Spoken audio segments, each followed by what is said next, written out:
Hi guys, welcome back to my channel. Today I'm going to be teaching you how to do the unapproachable siren eyes type of makeup look that has been trending on TikTok recently.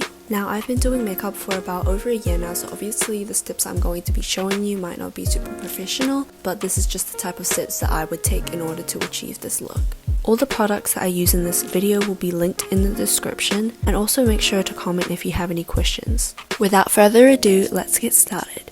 My skin is already in prep, so I can start off with a base where I put a lighter concealer under my eyes and on my chin to brighten up those areas, and I use a concealer of my own shade to cover up any blemishes.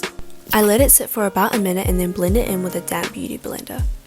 I then use the cutest pressed powder to set my face so it doesn't go oily. I only put powder in the area where I put my concealer. Next, I use a brow pencil to fill in the gaps of my eyebrows, nothing too special. And that is pretty much my base done. Now the eye makeup is the most important part of this look, so I'm first going to go over my lids with a light brown eyeshadow. I do not recommend this, but I'm going to be using a 6-year-old expired eyeshadow to create the look. I'm going to use an angled brush and black eyeshadow.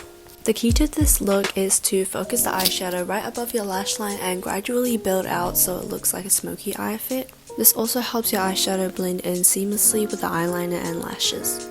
Oh my god, I forgot to film the most important part, but basically you use a black liquid eyeliner to follow the shape of the eyeshadow, as well as having a brown line dragged out from your waterline to create that fox eye look, to make your eyes look super elongated. I'm going to be using a white sparkly eyeshadow to place on my lids to really make my eyes pop. And then I'm going to be using a highlighter on my lids, on the bridge of my nose, and on the tip of my nose to really highlight my features.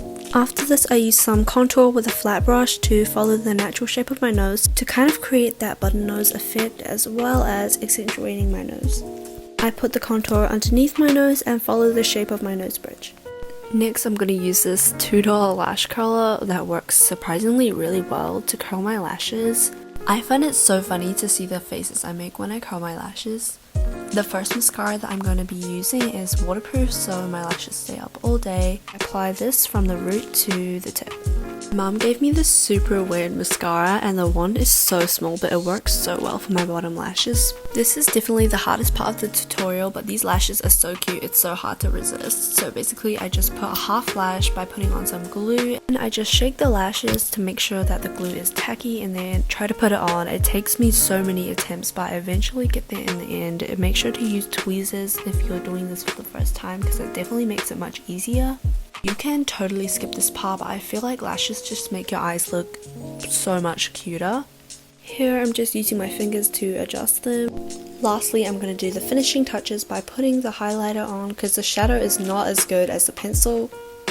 This part is definitely what makes your eyes pop the most. Last but definitely not least is my most favorite part, is doing my lips. First I'm going to line the bottom lips and then go over the top with my favorite lip liner from Essence. Then I'm going to be using this lip crayon, which is kind of like a lipstick, but I love this shade so much. It's so pretty. I love discounted makeup. I got this CoverGirl lip oil about a year ago for only $2, and it's literally my favorite. I use it all the time, but it's so close to running out. I'm so sad. You can literally see me trying to get every drop out of this lip oil before it finishes. Another lip product I'm going to be using is the CoverGirl lip gloss. This yummy gloss is so good. It's like the best drugstore lip gloss. It's absolutely amazing and it smells like passion fruit. So this is pretty much the finished look. I think if you were to practice on anything, it would probably be the eyeliner, but other than that, for beginners, this is pretty easy to achieve. I am so happy with how this makeup look turned out. If you guys have any future suggestions for what looks I should create a tutorial for, make sure to let me know in the comments. Thank you so much for watching, and I'll see you in the next video. Bye!